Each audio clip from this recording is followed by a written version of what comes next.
সবাইকে অসংখ্য ধন্যবাদ জানিয়ে আমন্ত্রণ জানাচ্ছি আমাদের আজকের দূরপাঠের আয়োজনে।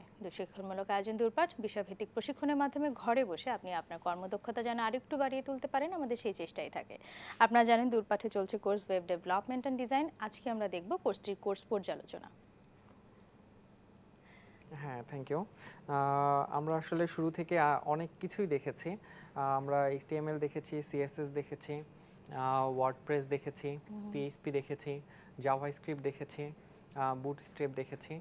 তো সব কিছু শুরু থেকে আমরা আসলে দেখব যে আমরা কি কি করলাম এবং আমরা হচ্ছে আলটিমেটলি এগুলো করে কি হবে।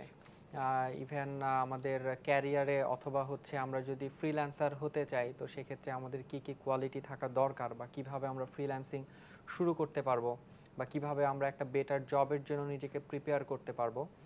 তো সেই জিনিসগুলো হচ্ছে আমরা আজকে দেখব বা জানবো। তো প্রথমেই আমরা দেখে নিই, আমরা হচ্ছে আমরা HTML করেছিলাম এবং HTML দিয়ে হচ্ছে আমরা বেশ ছোটোখাটো একটা ওয়েবসাইট তৈরি করেছি এবং এই ওয়েবসাইটটি হচ্ছে আমরা হোস্টিংও করেছিলাম। আমরা যদি deshtv.pyfingersmotivation.deshtv2 এই লিংকে গেলে আমরা আমাদের তৈরি করা ওয়েবসাইটটি দেখতে পাবো এবং এটা হচ্ছে সবার কাছে। আমরা জানি যে আমরা হচ্ছে ডোমেইন বা হোস্টিং যদি আমরা কিনি এবং সেখানে যদি আমরা আমাদের কোডগুলোকে আপলোড করে রাখি তাহলে হচ্ছে সেই ডোমেইন এবং হোস্টিং এর মাধ্যমে পৃথিবীর যে কোনো প্রান্তের মানুষ আপনার ওয়েবসাইটটি হচ্ছে দেখতে পাবে। এবং এখানে হচ্ছে HTML এ আমরা দেখেছিলাম W3 স্কুল নামের একটি সাইটের নাম আমরা বারবার বলেছি। W3 স্কুলের আমরা হচ্ছে HTML CSS যেটাই হোক W3 স্কুলটাকে আমরা হচ্ছে ফলো করব। আমরা একটু দেখে নিই আমাদের সেই শুরুর কোডটা যেখানে আমরা হচ্ছে HTMLটা শুরু করেছিলাম। আমরা কি আমাদের শিক্ষার্থীদের জন্য আর একদম শুরু থেকে একবার দেখিয়ে দিব কেমন করে একটা পেজ ওপেন করতে হয়, তার একদম শুরুর দিকের ফর্মালিটিস গুলোকে আর একবার দেখিয়ে দিব? অবশ্যই সেটা আমরা দেখাবো, অবশ্যই আমরা সেটা আবার দেখাবো। যেমন আমরা যদি শুরু করি, শুরুতে বলেছিলাম আমরা হচ্ছে নোটপ্যাড দিয়ে আমরা শুরু করব এবং নোটপ্যাডে গিয়ে আমরা হচ্ছে আমাদের এখানে যে HTML ট্যাগগুলো সেই ট্যাগগুলো হচ্ছে আমরা এখানে লিখব এবং এটাকে সেভ করব হচ্ছে Ctrl+S অথবা হচ্ছে আমরা এখানে গিয়ে সেভ অপশনে ক্লিক করে সেভ অ্যাজ এ গিয়েও সেভ করতে পারবো এবং আমরা হচ্ছে ডেস্কটপে যে কোনো একটি নেম index.html দিয়ে হচ্ছে জিনিসটা যদি সেভ করি তাহলে হচ্ছে আমরা এটাকে ওয়েবসাইট আকারে দেখতে পাবো। তো আমরা কিছু নোটপ্যাড দেখেছিলাম যে আমাদের কোড করার জন্য আমাদের একটা প্লেস দরকার, যে জায়গাটাতে আমরা কোড করব সেই প্লেসটাকে বলা হয় হচ্ছে এডিটর বা এডিটরে আমরা বিভিন্ন ধরনের টেক্সট এডিটর আছে। তো আমাদের কোড করার জন্য ডেভেলপার ফ্রেন্ডলি কিছু এডিটর আছে। তো স্পেশালি যখন আমরা শুরুতে কোড করা শুরু করব বা একবারে বেসিক বা বিগিনার যারা আজকেই HTML CSS জানলেন বা মাত্র শুরু করলেন তারা অবশ্যই নোটপ্যাড দিয়ে, অর্থাৎ একদম উইন্ডোজের বেসিক যে এডিটরটা আছে সেই নোটপ্যাড দিয়ে আমরা হচ্ছে শুরু করব। যখন আমরা একটু এক্সপার্ট হয়ে যাব, যখন আমরা HTML কোডগুলো সুন্দর করে লিখতে পারবো বা HTML এর যে স্ট্রাকচারটা আমরা যখন সুন্দর করে লিখতে পারবো তখন আমরা একটু ভালো এডিটরে যাব। তাহলে হবে যে আমাদের ছোটোখাটো ভুলগুলো নিয়ে আমাদেরকে খুব বেশি সচেতন থাকতে হবে না। ছোটোখাটো ভুলগুলো এডিটর নিজে থেকে আমাকে দেখিয়ে দেবে এবং হচ্ছে আমার কোডগুলো হচ্ছে সে অটোমেটিকলি কিছু কোড আমাকে হচ্ছে সাজেস্ট করবে, যে আমি লেখার আগে দু একটা লেটার লিখলেই সে হচ্ছে সেই কোডগুলো সাজেস্ট করবে এবং আমি সেটা ব্যবহার করতে পারবো। তো এখানে ক্লিক করলে আমাদের হচ্ছে পেজটা ওপেন হয়ে যাবে। আমরা এটি দেখেছিলাম আমাদের ফার্স্ট ক্লাসে। তো আমরা হচ্ছে আমাদের পুরো ক্লাসে হচ্ছে সাবলাইম নামের একটা এডিটর ব্যবহার করেছি। তো সাবলাইম এডিটরে অনেক সুবিধা আছে। আমরা যদি একটা নতুন ফাইল নেই, গিয়ে আমরা নিউতে গিয়ে হচ্ছে একটা নতুন ফাইল নিতে পারবো। ফাইলে গিয়ে নিউ ফাইল ক্লিক করলে আমাদের নতুন ফাইল ওপেন হবে এবং এই ফাইলটাকেও আমরা হচ্ছে সেভ করব। ডেস্কটপ editor.html দিয়ে সেভ করি। যেমন এডিটরের কথা বলছিলাম, যে এডিটরের সুবিধাগুলো, আমি এখানে হচ্ছে শুধুমাত্র HT দেওয়ার সাথে সাথে আমাকে HTML সাজেস্ট করছে। আমি যখন এখানে ক্লিক করছি আমার টোটাল এইচটিএমএল এর একটা স্ট্রাকচার আছে এবং এই এডিটরটা সেই স্ট্রাকচারটা জানে এবং সে অটোমেটিক্যালি আমাকে এই স্ট্রাকচারটা ক্রিয়েট করে দিচ্ছে। স্ট্রাকচারটা সহই সাজেশনটি পুরো ফরম্যাটটি চলে আসছে যার কারণে আমাকে এতগুলো লেখা বারবার লিখতে হচ্ছে না বা আবার আমাকে হচ্ছে টাইপ করতে হচ্ছে না, আমার অনেকটা সময় বেঁচে যাচ্ছে। আমরা এই কাজটি করছি সাবলাইম এডিটর দিয়ে। যেমন আমি হচ্ছে এখানে যদি লিখি H1 লিখি তাহলে H1 নামের একটি ট্যাগ আছে যেটা হচ্ছে হেডিং 1, তো সে হেডিং 1 সাজেস্ট করছে এবং এটাকে এন্টার দিলে আমার হচ্ছে সে ট্যাগের ফিনিশিংটাও করে দিচ্ছে। আমাকে আর কষ্ট করে ট্যাগের ফিনিশিং পুরো ট্যাগটা লিখতে হচ্ছে না, শুধু আমাকে হেডিং এর অংশটুকু লিখলেই হয়ে যাচ্ছে, মানে শুরুটাও করে দিচ্ছে শেষটাও করে দিচ্ছে। হ্যাঁ, একইভাবে আমরা যদি ডিভ লিখি তাহলে ডিভ এন্টার দিলে সে শুরু এবং শেষটা পুরোটাই করে দিচ্ছে, আমাকে বারবার লিখতে হচ্ছে না, এতে আমার অনেক সময় বেঁচে যাচ্ছে। এবং এছাড়া যদি কখনো ভুল হয়, দেখা যাচ্ছে আমি ট্যাগ শেষ করতে গিয়ে আমি ট্যাগের ফিনিশিং ট্যাগটা দিলাম না, অথবা আমার শুরুটা ঠিক হলো আমি ভুল করে ডিভের জায়গায় DIR দিয়ে দিলাম, তো সেই ক্ষেত্রে দেখা যাবে যে আমি যদি নোটপ্যাডে করতে যাই এই ছোটোখাটো ভুলগুলো আসলে আমার চোখে পড়বে না, চোখ থেকে এড়িয়ে যাবে। তো সেই ক্ষেত্রে হচ্ছে আমি যখন এই এডিটরগুলো ইউজ করব বা ডেভেলপার ফ্রেন্ডলি এডিটরগুলো ইউজ করব তখন হচ্ছে আমার এই যে ভুল হওয়ার সম্ভাবনা অনেক কমে যাবে, আমার কোড লেখার স্পিড অনেক ফাস্ট হয়ে যাবে। যেমন আমি অ্যাঙ্কর ট্যাগ জানি, আমরা অ্যাঙ্কর ট্যাগ যদি দেই তাহলে অ্যাঙ্করের ভেতরে আমার অ্যাঙ্কর ট্যাগটা ফিনিশিং হয়ে যাচ্ছে, সাথে হচ্ছে অ্যাঙ্করের ভেতরে আমরা জানি যে একটা লিঙ্ক দিয়ে দিতে হয়, যে আমার এই অ্যাঙ্করটাতে ক্লিক করলে কোন লিঙ্কে যাবে সেই লিঙ্কটা হাইপার রেফারেন্সের ভেতরে দিয়ে দিতে হয়। তো হাইপার রেফারেন্সটা সহই সে আমাকে পুরো লিঙ্কটা দিয়ে দিচ্ছে। একইভাবে আমি যখন আমরা জানি যে আমাদের লিঙ্ক আপ করতে হয়, আমরা যদি কোনো এই CSS ফাইলের সাথে আমাদের HTML ফাইলটাকে লিঙ্ক আপ করতে চাই তাহলে হচ্ছে আমরা চাইলে CSS ফাইলটা হচ্ছে এই স্টাইলের ভেতরেও লিখতে পারি, অথবা আমরা হচ্ছে স্টাইলটাকে আলাদা করে সেটাকে হচ্ছে আমাদের HTML হেডের মধ্যে তার লিঙ্কটা দিয়ে দেই।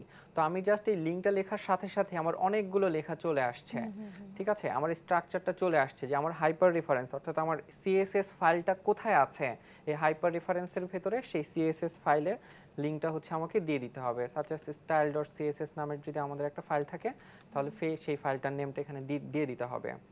এবং এটা হচ্ছে কি টাইপের ফাইল, এটা হচ্ছে টেক্সট এবং CSS টাইপের একটা ফাইল, এবং হচ্ছে এটা রিলেশনটা কীরকম, এটা হচ্ছে একটা স্টাইল শিট রিলেশন। সো এই টোটাল জিনিসটা হচ্ছে এডিটর আগে থেকেই জানে এবং সে আমাকে হচ্ছে এই স্ট্রাকচারটা দিয়ে দিচ্ছে। তো এডিটর ইউজ করার হচ্ছে সুবিধা এটা। সাবলাইম ছাড়াও হচ্ছে নোটপ্যাড প্লাস প্লাস নামের আরেকটা এডিটর আছে, নোটপ্যাড প্লাস প্লাসও খুব পপুলার একটি এডিটর। এছাড়া হচ্ছে যারা হচ্ছে PHP নিয়ে খুব বেশি কাজ করতে চায় তাদের জন্য হচ্ছে PHP স্টোর্মটা হচ্ছে সবথেকে বেশি পপুলার বা ইউজার ফ্রেন্ডলি, ডেভেলপার ফ্রেন্ডলি। তো আমি এখানে তিনটা এডিটরের নাম বললাম, একটা হচ্ছে সাবলাইম, আরেকটা হচ্ছে নোটপ্যাড প্লাস প্লাস এবং আরেকটা হচ্ছে PHP স্টোর্ম। সো এই তিনটে এডিটরই ভালো। ইনিশিয়ালি হচ্ছে আমরা অবশ্যই নোটপ্যাড দিয়ে শুরু করব, আমরা এই হাই লেভেল এডিটরগুলো ব্যবহার করব না, এবং যখন আমাদের বেসিকটা একটু ক্লিয়ার হয়ে যাবে তখন আমরা এই তিনটা এডিটর প্রথমে সাবলাইম দিয়ে শুরু করতে পারি এবং পরবর্তীতে বিভিন্ন এডিটর ট্রাই করে দেখা যেতে পারে যে আসলে এক একজনের এক একটা ভালো লাগে। সো কোনটা ভালো লাগছে বা কোনটা ভালো লাগবে সেটা ব্যবহার না করলে বোঝা যাবে না। শিক্ষার্থী যেটাতে স্বচ্ছন্দ বোধ করেন সেটাতেই তখন কাজ করতে পারে, সেটাতেই তখন হচ্ছে কাজ করতে পারবে। কিন্তু শুরুর দিকে আমরা চাইবো যে সবাই যেন নোটপ্যাড দিয়েই কাজটা শুরু করে। হ্যাঁ, অবশ্যই নোটপ্যাড দিয়ে কাজটা শুরু করতে হবে, তা না হলে দেখা যাবে যে আমাদের ভুলগুলো বেড়ে যাবে। ঠিক আছে, তো এই কারণে সাজেস্ট করা হয় যে আমরা হচ্ছে নোটপ্যাড দিয়ে, অর্থাৎ শুরুতে আমরা এই এডিটরগুলো ব্যবহার করব না, আমরা হচ্ছে ভুল করব এবং সেই ভুলগুলো খুঁজে বের করব যে কোথায় ভুল হচ্ছে, সেই ভুলগুলো হচ্ছে আমরা নিজেরা ঠিক করব, আমরা অন্যের উপরে ডিপেন্ডেন্ট হব না আমার ভুল খুঁজে দেওয়ার জন্য। আমরা যদি শুরুতে অন্যের উপর ডিপেন্ড হয়ে যাই বা এই হাই লেভেল এডিটরের উপর ডিপেন্ড হয়ে যাই তাহলে সেই ক্ষেত্রে আমার বেসিকটা বেশ দুর্বল হয়ে যাবে, যার কারণে আমরা অবশ্যই নোটপ্যাড ইউজ করব এবং অনেক ভুল হবে, আর সেই ভুলগুলো আমরা সময় নিয়ে খুঁজে বের করে ভুলগুলো হচ্ছে শুধরে নিব। এটা হচ্ছে আমাদের শেখার জন্য সব থেকে ইফিসিয়েন্ট। আচ্ছা, তো HTML আমরা হচ্ছে এই HTML-টা ব্যবহার HTML কোডটা লেখার পরে আমরা HTML কোডটাকে সাজানোর জন্য একটু কালারফুল করার জন্য আমরা হচ্ছে এই CSS অ্যাড করেছি। এবং CSS অ্যাড করা যে আমরা জানি দুভাবে, আমরা চাইলে তিনভাবে অ্যাকচুয়ালি। আমরা চাইলে এই ট্যাগের ভেতরে স্টাইল দিয়েও অ্যাড করতে পারি, এবং একই সাথে আমরা পারি হচ্ছে এইখানে স্টাইল নামক আরেকটি ট্যাগ আছে, সেই স্টাইল নামক ট্যাগের ভেতরে আমরা দিয়ে দিতে পারি। অর্থাৎ হেডের ভেতরে আমরা স্টাইলগুলো আলাদা আলাদা করে এখানে ক্লাস ডিফাইন করে বা এই ট্যাগগুলোর নাম ধরে আমরা হচ্ছে স্টাইলটা দিয়ে দিতে পারি। তো আমরা আমাদের আগের সেই কোডটাতে গেলে বুঝতে পারবো। আমরা এই কোডটা একটু ওপেন করি। সরি, এটা হচ্ছে ডিটেলস। আচ্ছা, এই কোডটা হচ্ছে আমরা লিখেছিলাম, এবং এই লিঙ্কটাতে যদি আমরা যাই আমাদের এই সাইটটা হচ্ছে ওপেন হচ্ছে। এবং এখানে যদি আমরা আমাদের লিঙ্কটা যদি সরিয়ে দেই,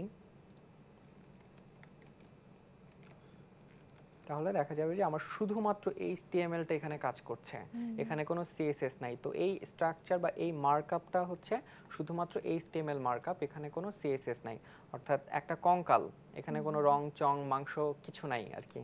তো সেক্ষেত্রে আমরা যখন এখানে আমাদের একটা স্টাইল আছে, আমরা এর আগে একটা স্টাইল করেছিলাম, যেমন style.css এই ফাইলটা, এই ফাইলের ভেতরে আমরা হচ্ছে ইমেজের সাইজ কতটুকু হবে, আমার ডিভগুলোর কালার কি হবে, সেই ডিভগুলোর হচ্ছে প্যাডিং কীরকম হবে, ডিভগুলোতে যে টেক্সটগুলো থাকবে তার কালার কি থাকবে, এবং ডিভের কোনো বর্ডার থাকবে কিনা, এবং বর্ডার হলে তার রেডিয়াসটা কীরকম হবে। তো সেই জিনিসগুলো হচ্ছে আমরা এই CSS ফাইলে বলে দিয়েছি। এবং বলেছি কিভাবে, আমরা হচ্ছে ট্যাগগুলোর নাম ধরে ধরে ডেকে নিয়ে এসে তারপরে তাদেরকে হচ্ছে আইডেন্টিফাই করেছি এবং এডিট করেছি। যেমন এখানে আমরা H1 ট্যাগটার হচ্ছে ফন্ট দিয়েছি 45 পিক্সেল, আমাদের যে প্যারাগ্রাফগুলো থাকবে প্যারাগ্রাফগুলোর ফন্ট হবে 25। একইভাবে ডিভের একটা ব্যাকগ্রাউন্ড থাকবে, সেই ব্যাকগ্রাউন্ডটা হবে এটা। ডিভে যে টেক্সটগুলো থাকবে টেক্সটগুলো সেন্টার অ্যালাইন হবে। সো এই CSS ফাইলের ভেতরে আমি আমার সমস্ত সৌন্দর্য বর্ধনের জিনিসগুলো নিয়ে এসে রেখে দিয়েছি, কিন্তু আমি আমার HTML ফাইলকে বলি নাই যে আমার এই সৌন্দর্যবর্ধক জিনিসগুলো আসলে কোথায় আছে, সে খুঁজে পাচ্ছে না কোনো কিছুই। যার কারণে আমাকে হচ্ছে লিঙ্ক নামক ট্যাগের ভেতরে আমাদেরকে হচ্ছে লিঙ্ক আপ করে দিতে হবে style.css। তখন আমরা এখানে গিয়ে যখন রিলোড দিব তখন আমার সেই CSS গুলো এখানে পেয়ে যাবে। যেমন আমার এখানে একটা রেডিয়াস আছে, দেখা যাচ্ছে এখানে একটু রাউন্ড আছে, ঠিক আছে, আমরা রাউন্ডটা একটু বাড়িয়ে দিলে রাউন্ডটা আরো ভালো বোঝা যাবে। আমার বর্ডার রেডিয়াস আছে, বর্ডার রেডিয়াস যদি আমি 5 এর জায়গায় 15 করে দিই তাহলে এই রাউন্ডটা আরেকটু বেড়ে যাবে, ঠিক আছে। তো CSS লিঙ্ক আপ করার সাথে সাথে আমাদের সাইটটা হচ্ছে বেশ সুন্দর একটা লুক চলে আসছে। তো একইভাবে আমরা হচ্ছে এই ট্যাগের ভেতরে স্টাইল দিয়েও চেঞ্জ করতে পারি। যেমন এখানে আমরা একটা কালার দিয়ে দেই, রেড কালার দেই, রেড খুব কমন। হ্যাঁ, আচ্ছা, যে আমরা চাইলে হচ্ছে এই ফাইলের ভেতরেও করতে পারি, অথবা আমরা এখানে এসে ওভাররাইট করে দিতে পারি যে আমরা ট্যাগের ভেতরে যখন দিয়ে দিব তখন আমার ট্যাগের ভেতরে ওভাররাইট হয়ে যাবে। আমার আগের যে CSS গুলো আছে সেই CSS গুলোকে সে হচ্ছে ওভাররাইট করে ফেলবে। আচ্ছা, তো CSS দেখার পরে আমরা দেখেছিলাম হচ্ছে বুটস্ট্র্যাপ নামের একটা ফ্রেমওয়ার্ক। তো বুটস্ট্র্যাপ ফ্রেমওয়ার্কটা হচ্ছে আমরা এই CSS দিয়ে যে কাজগুলো করেছি সেই কাজগুলো অন্য কোনো অর্গানাইজেশন তৈরি করে রেখেছে আগে থেকেই, যার কারণে আমাদেরকে একই কাজ বারবার করতে হচ্ছে না। দেখা যাচ্ছে যে হয়তো আমার 10টা ওয়েবসাইটে এইরকম টাইপের একটা স্ট্রাকচার দরকার। আমরা এখানে যে স্ট্রাকচারটা দেখছি, এই স্ট্রাকচারটা দেখাচ্ছি, এই স্ট্রাকচারটা হয়তো আমার আরও অনেক জায়গাতে করা দরকার, ঠিক আছে। তো দেখা গেল এই স্ট্রাকচারটা আমরা একটা জায়গাতে রেখে দিলাম এবং বারবার এই ফাংশনটা ব্যবহার করলাম। তো সেরকম আমরা এরকম বিভিন্ন ছোট ছোট অংশ ওয়েবসাইটের ছোট ছোট পার্ট হচ্ছে এরকম করে রেখেছে।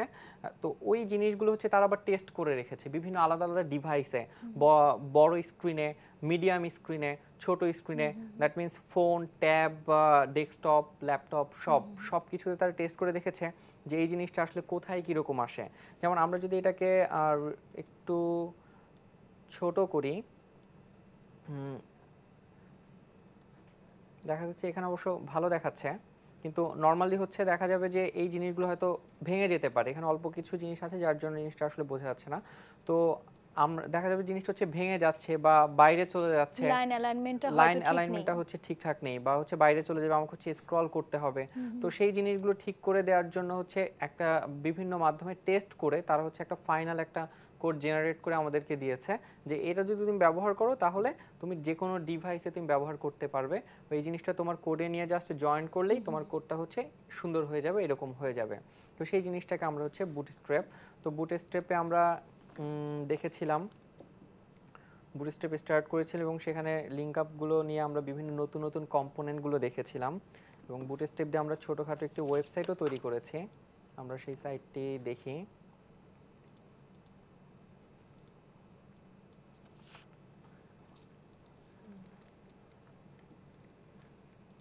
আচ্ছা, এই সাইটটি হচ্ছে আমরা বুটস্ট্র্যাপ দিয়ে গতদিন তৈরি করেছি এবং এখানে দেখা যাচ্ছে, আচ্ছা আমরা কোডটা বের করি।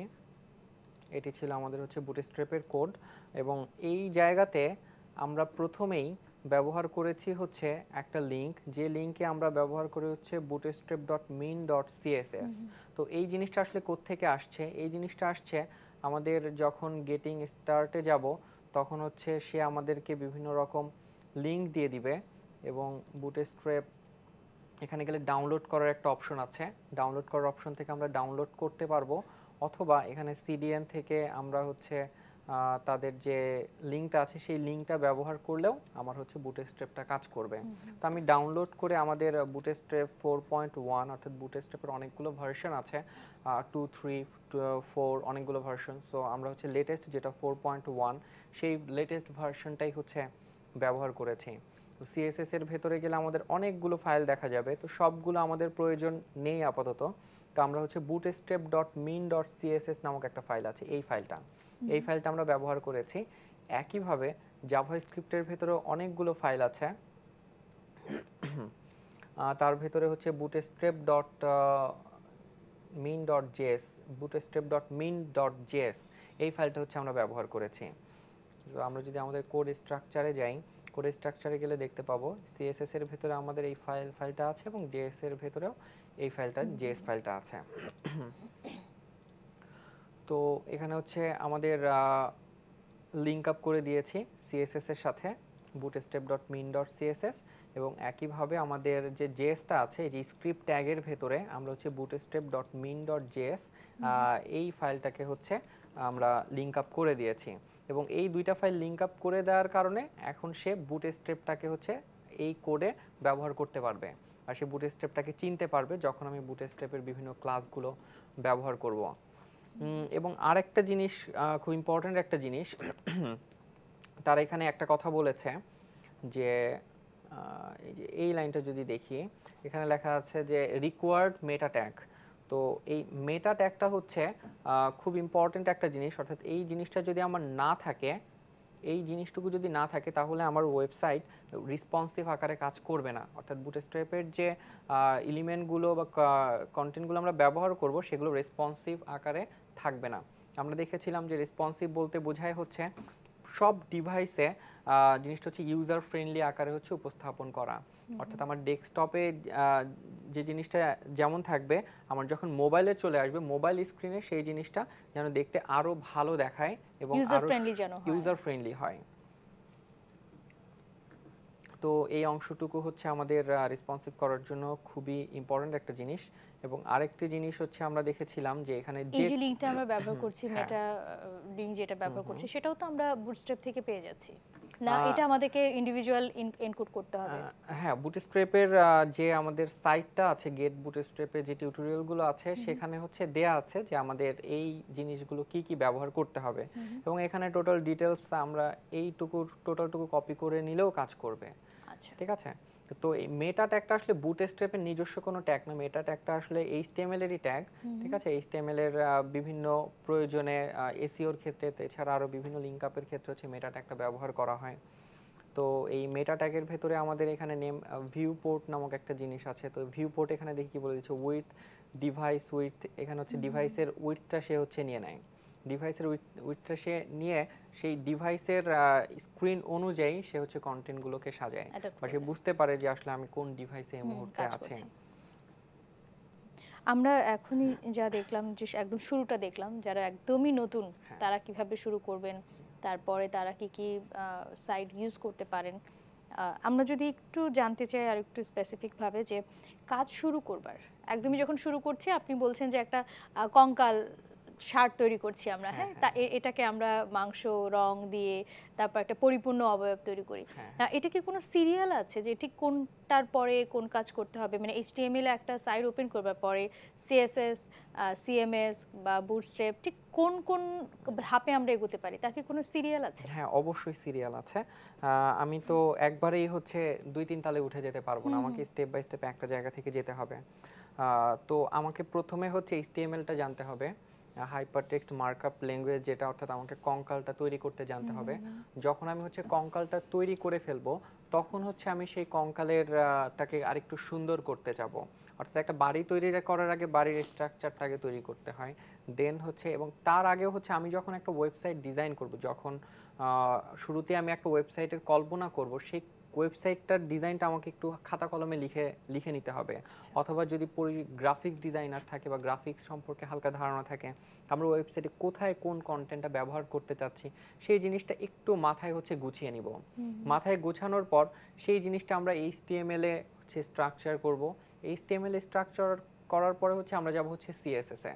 দ্যাট মিন্স আমাকে প্রথমে জানতে হবে HTML জানার পরে আমাকে জানতে হবে CSS, এবং CSS জানার পরে আমার হচ্ছে বুটস্ট্র্যাপ সম্পর্কে ধারণা নিতে হবে। আচ্ছা, দ্যাট মিন্স HTML, CSS, দেন হচ্ছে বুটস্ট্র্যাপ। যখন আমি এই তিনটা জিনিসই খুব ভালো মতো জেনে যাব, তখন আমি ওয়েব ডিজাইন রিলেটেড যে কোনো কাজ করতে পারবো। কিন্তু যখন আমি আরও একটু ভালো জানতে চাই বা আর একটু ইন্টারাকশন চাই ইউজারের সাথে, তখন আমাকে জানতে হবে জাভাস্ক্রিপ্ট। এবং তার পাশাপাশি হচ্ছে আমি যখন একটু সার্ভার বা সফটওয়্যার রিলেটেড ব্যাপারে যাব, অর্থাৎ আমরা ওয়েব ডেভেলপমেন্টে প্রবেশ করব। এতক্ষণ আমরা যেটা বলছিলাম যে ওয়েব ডিজাইন, HTML, CSS, দেন হচ্ছে বুটস্ট্র্যাপ এবং হচ্ছে জাভাস্ক্রিপ্ট। তারপরে আমি যখন ডেভেলপমেন্টে যাব তখন PHP-টাকে আমাকে হচ্ছে খুব ভালো মতো জানতে হবে, এবং পাশাপাশি PHP কিছু ফ্রেমওয়ার্ক আছে যে ফ্রেমওয়ার্কগুলো আমরা দেখব। তো যখন স্পেশালি সফটওয়্যার ডেভেলপমেন্ট বা ওয়েব সফটওয়্যার যেগুলো আছে সেই দিকে কাজ করতে চাইলে বা সেই দিকে যেতে চাইলে অবশ্যই PHP এবং জাভাস্ক্রিপ্ট জানাটা হচ্ছে ম্যান্ডেটরি।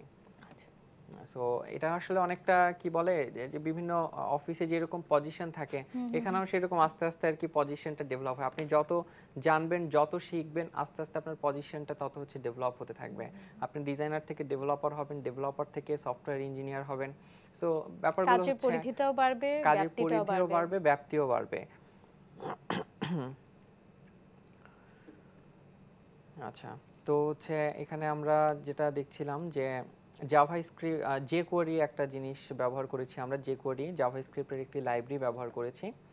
তো আমরা জানি যে আমরা যদি jQuery ব্যবহার না করি তাহলে আমাদের এখানকার যে ক্লিক ইভেন্টগুলো আছে সেই ক্লিক ইভেন্টগুলো হচ্ছে কাজ করবে না। সো ক্লিক ইভেন্টগুলোতে কাজ করানোর জন্য আমাদেরকে হচ্ছে jQuery ব্যবহার করতে হবে। দ্যাট মিন্স আমাদের এই যে ট্যাগটা আছে এই ট্যাগটা হচ্ছে ব্যবহার করতে হবে। আমরা এই jQuery ট্যাগ যেটা আছে সেটা সম্পর্কে নিশ্চয়ই জানবো আর একটু বিস্তারিত, তবে একটু বিরতি থেকে ফিরে আসি। শিক্ষার্থীরা, সময় হলো বিরতি, কোথাও যাবেন না, সঙ্গে থাকুন। ফিরছি ছোট্ট একটি বিরতির পরে। দূরপাঠের সঙ্গে থাকুন, দেশের সঙ্গে থাকুন।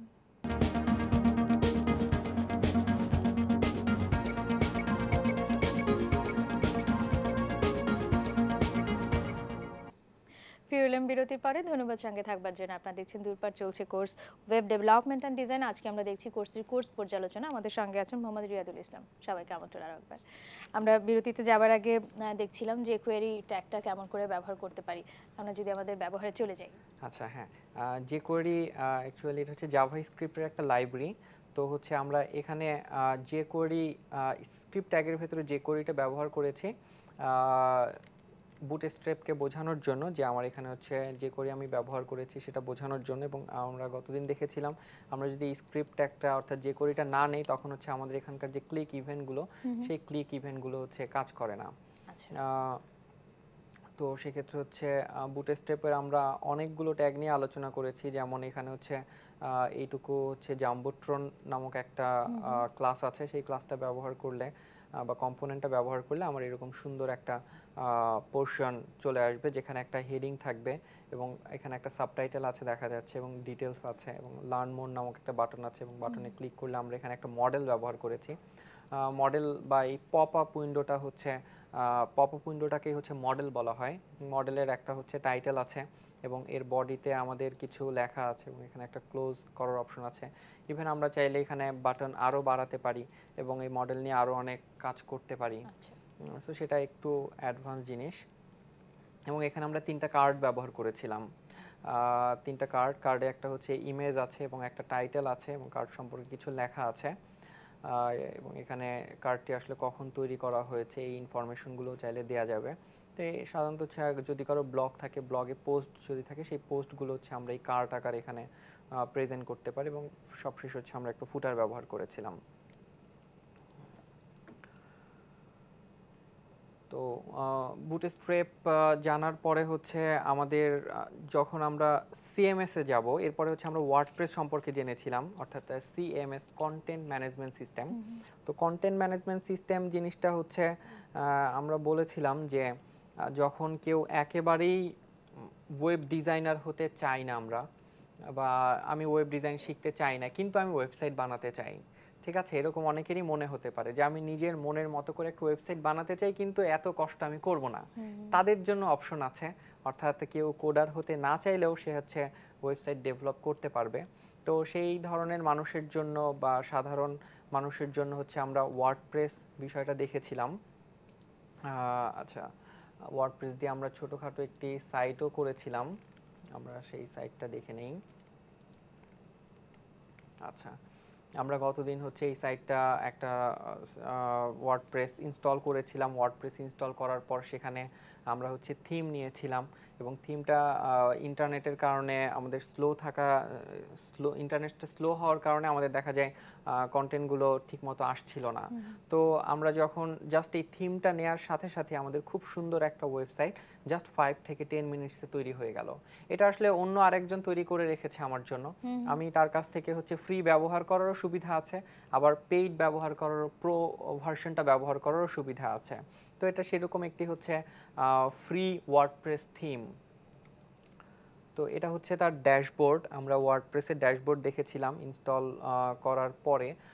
ড্যাশবোর্ডে যেতে হয় হচ্ছে লোকাল হোস্ট এবং হচ্ছে আমার সাইটের নাম দিয়ে WP অ্যাডমিন, এই অংশটুকু লিখলে আমরা হচ্ছে ড্যাশবোর্ডে চলে আসব। এবং ড্যাশবোর্ডে আমরা দেখেছিলাম আমাদের এখানে বিভিন্ন ধরনের অপশনস আছে, যেখান থেকে আমি আমার এই ওয়েবসাইটটা হচ্ছে ম্যানেজ করতে পারবো বা মেনটেন করতে পারবো।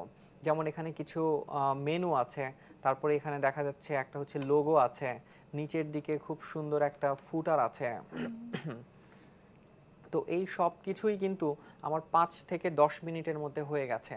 কিন্তু অথচ এই জিনিসটা যদি আমি বা যে কেউ যদি তৈরি করতে চায়, যার ওয়েবসাইট বা ওয়েব ডিজাইন সম্পর্কে ধারণা নেই, তার হয়তো প্রথমে শিখতে হবে জিনিসটা, শেখার পরে ব্যাপারগুলো আস্তে আস্তে তৈরি করতে হবে। গ্রাফিক ডিজাইনার লাগবে এই ওয়েবসাইটের স্ট্রাকচারটা তৈরি করার জন্য, তারপর তাকে রেসপন্সিভ করতে হবে। So there are huge part of work.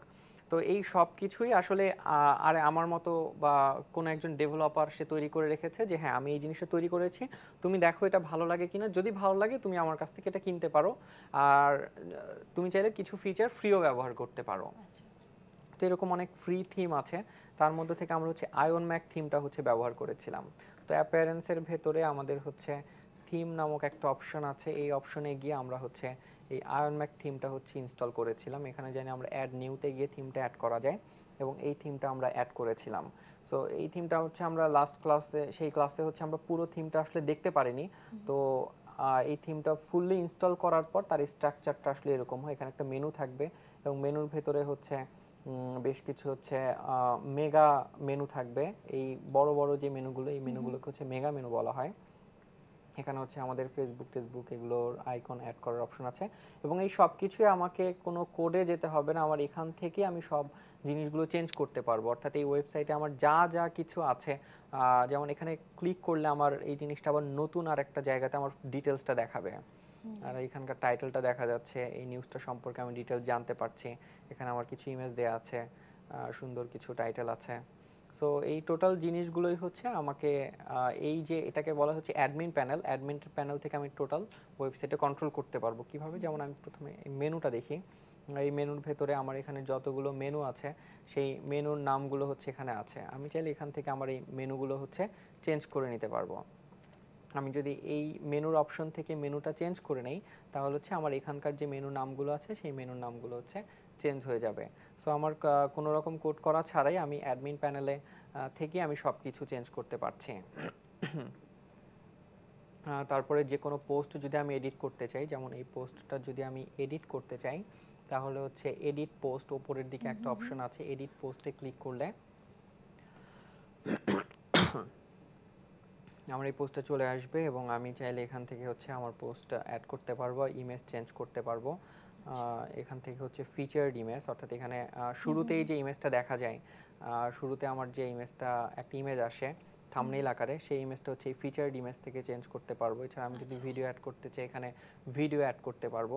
অর্থাৎ আমার পছন্দ মতো যা কিছু করা প্রয়োজন আমি সব কিছুই অ্যাডমিন প্যানেলের মাধ্যমে করতে পারছি, কিন্তু আমাকে কোনো কোড করতে হচ্ছে না। একইভাবে আমরা এখান থেকে নতুন পোস্ট ক্রিয়েট করতে পারবো, আমরা দেখেছিলাম। অ্যাড নিউতে ক্লিক করে আমি হচ্ছে এখানে একটা টাইটেল অ্যাড করতে পারবো, একইভাবে এখানে পোস্ট ক্রিয়েট করতে পারবো। পাবলিশ করে দিলে আমার সেই পোস্টটা আমার ওয়েবসাইট হচ্ছে পাবলিশড হয়ে যাবে।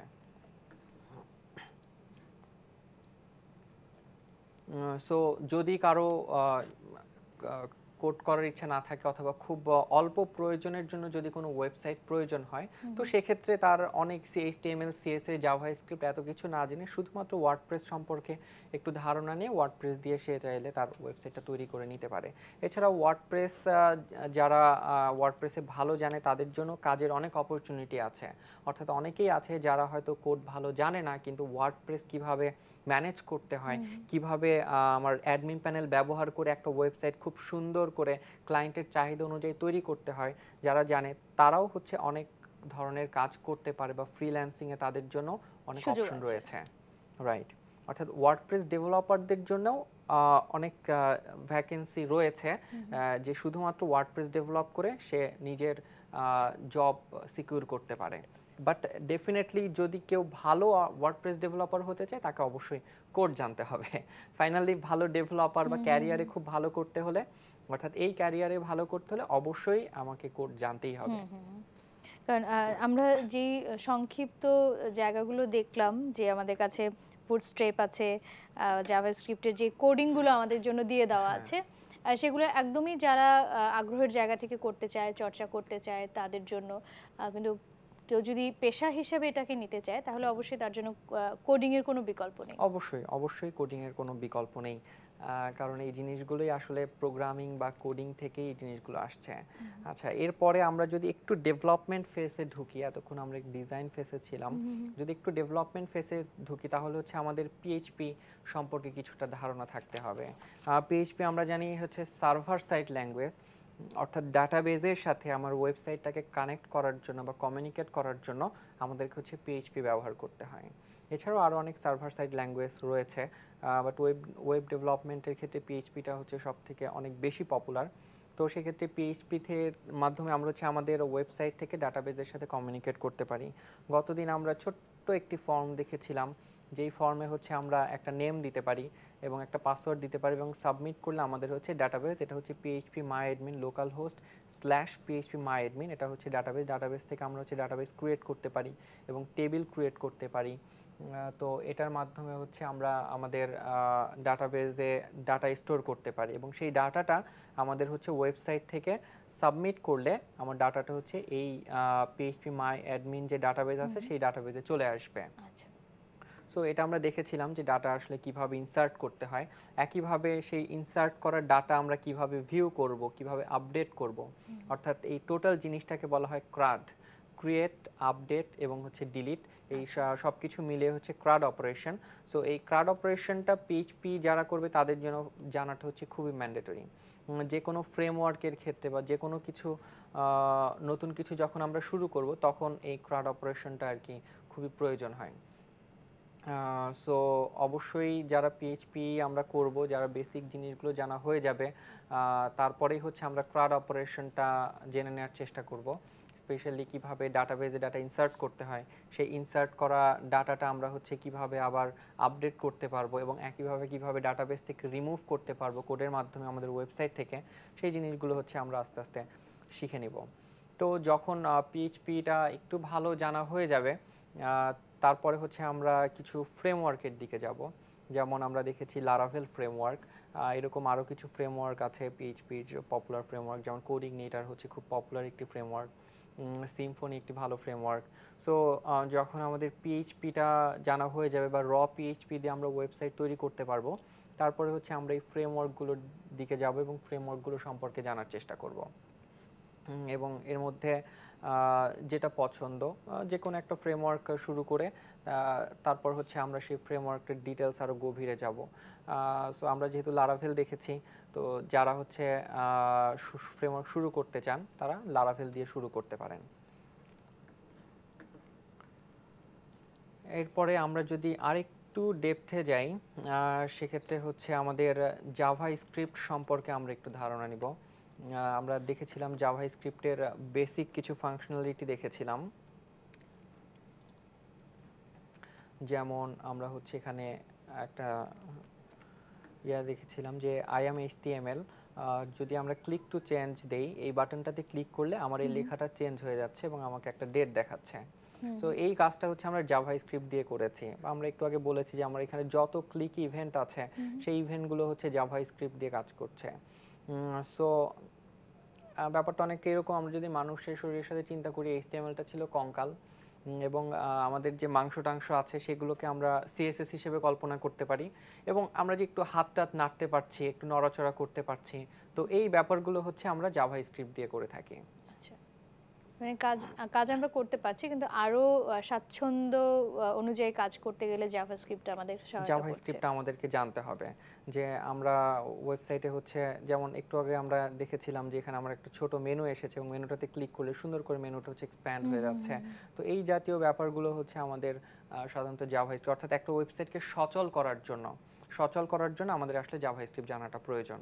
আর জাভাস্ক্রিপ্ট না জানা থাকলে ওয়েবসাইটটা আসলে সচল থাকবে না, একটা প্রায় জড় পদার্থের মতো থাকবে। আমরা কি তাহলে বলতে পারি, আমরা যে বিভিন্ন ধরনের ওয়েব পেজ ব্যবহার করছি, আমাদের বিভিন্ন তথ্যাদি জানবার জন্য বিভিন্ন ওয়েব পেজে যাচ্ছি, কোনো ওয়েব পেজের ইনফরমেশনগুলো খুব সহজে পাওয়া যায়, হয়তো একটা ছোট মেনু বারে ক্লিক করলেই সব ইনফরমেশন পেয়ে যাচ্ছি। কোনো ওয়েবসাইটে হয়তো ইনফরমেশনটা পেতে একটু সময় লাগছে, খুঁজে পাচ্ছি না কোথায় গেলে ইনফরমেশনগুলো পাবো। এগুলো কি তাহলে জাভাস্ক্রিপ্টের কারসাজি? আসলে মানে ইনফরমেশন খুঁজে পাওয়া বা না পাওয়ার যে ব্যাপারটা, এটা আসলে ওয়েবসাইটের স্ট্রাকচারের উপর ডিপেন্ড করে, কন্টেন্ট ম্যানেজমেন্টের উপরে।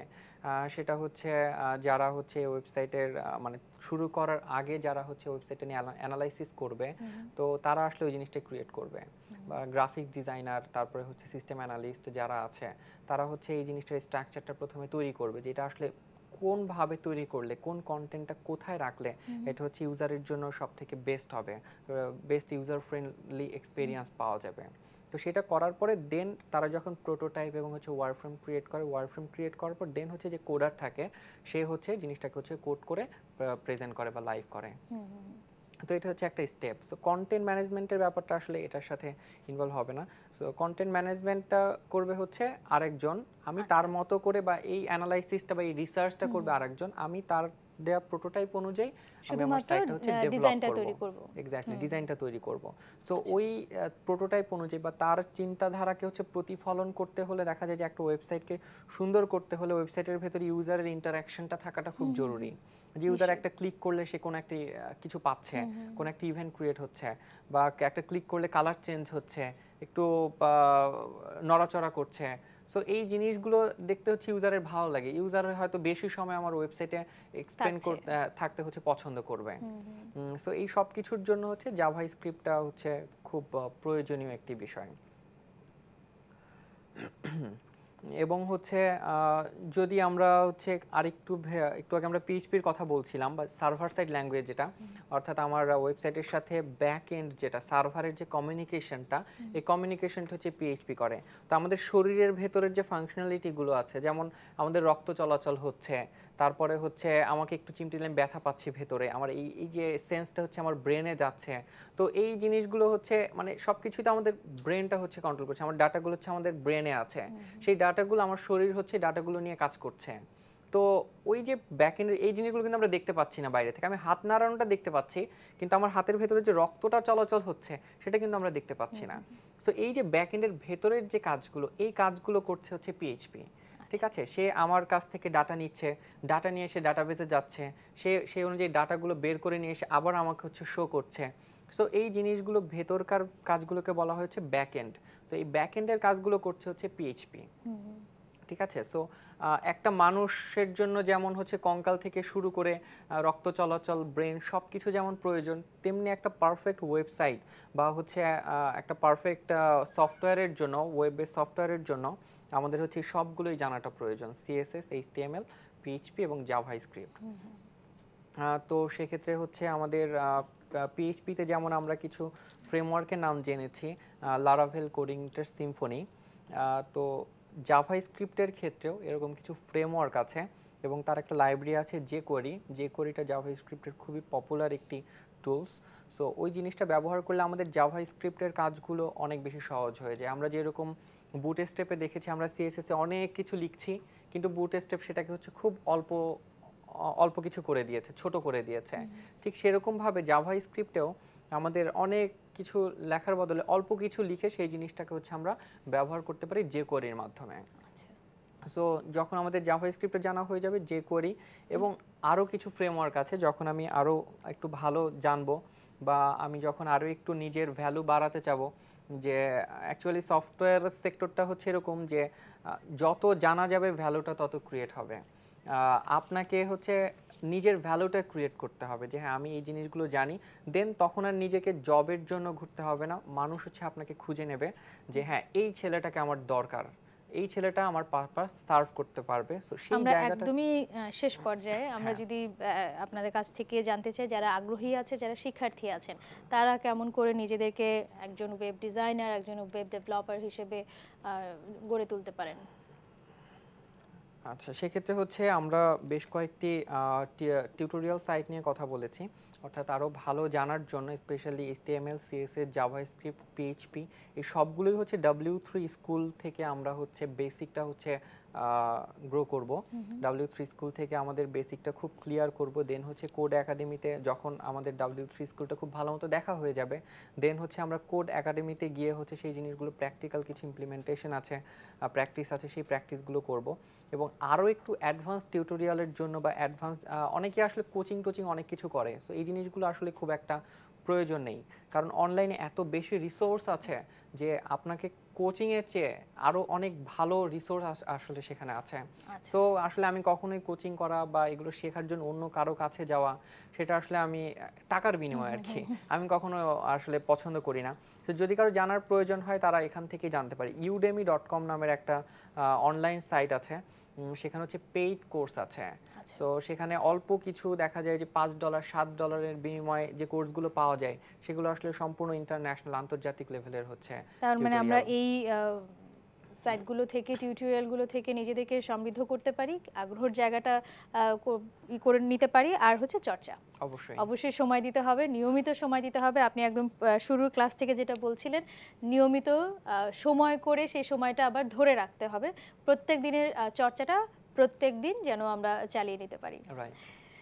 আপনাকে অসংখ্য ধন্যবাদ মোহাম্মদ রিয়াদুল ইসলাম, আমাদের সঙ্গে থাকবার জন্য। আমাদের পুরো কোর্সে আমাদেরকে শিক্ষার্থীদেরকে জানিয়েছেন ওয়েব ডেভেলপমেন্ট এবং ডিজাইনের বিভিন্ন খুঁটিনাটি। যারা আগ্রহী আছে, যারা চান তাদেরকে এই প্রফেশনে আনতে, তারা নিশ্চয়ই এখান থেকে উপকৃত হবেন। অসংখ্য ধন্যবাদ আপনাকে। অবশ্যই আপনাকে অসংখ্য ধন্যবাদ এবং দর্শকদের অসংখ্য ধন্যবাদ যারা এতদিন আমাদের সাথে ছিলেন। শিক্ষার্থীরা আজকের মতো বিদায় নিচ্ছি। তবে যাবার আগে মনে করিয়ে দিই, দূরপাঠ প্রচারিত হয় প্রতি রবি থেকে বুধবার বিকেল 5টায়। অনুষ্ঠানটি পুনঃপ্রচার করা হয় সকাল 4:30 আমাদের অনুষ্ঠান সম্পর্কে আপনার কোনো মতামত থাকলে চিঠি লিখবেন। চিঠি লিখবার ঠিকানা প্রযোজক দূরপাঠ, দেশ টিভি, কর্ণফুলী মিডিয়া পয়েন্ট, 42 শহীদ সাংবাদিক সেলিনা পারভিন সড়ক, মালিবাগ, ঢাকা 1217, durpat@desh.tv আমাদের ইমেল আইডি। দেশ টিভির অনুষ্ঠানগুলোতে চোখ রাখতে আশা করি আমাদের ইউটিউব চ্যানেলটি আপনারা সাবস্ক্রাইব করে নিয়েছেন। আগামী পর্ব দেখবার আমন্ত্রণ রইল। সে পর্যন্ত সবাই সুস্থ থাকবেন, সুন্দর থাকবেন, দেশকে ভালোবাসবেন। আপনার অষ্টপ্রহরের সঙ্গেই দেশ টিভির সঙ্গেই থাকবেন।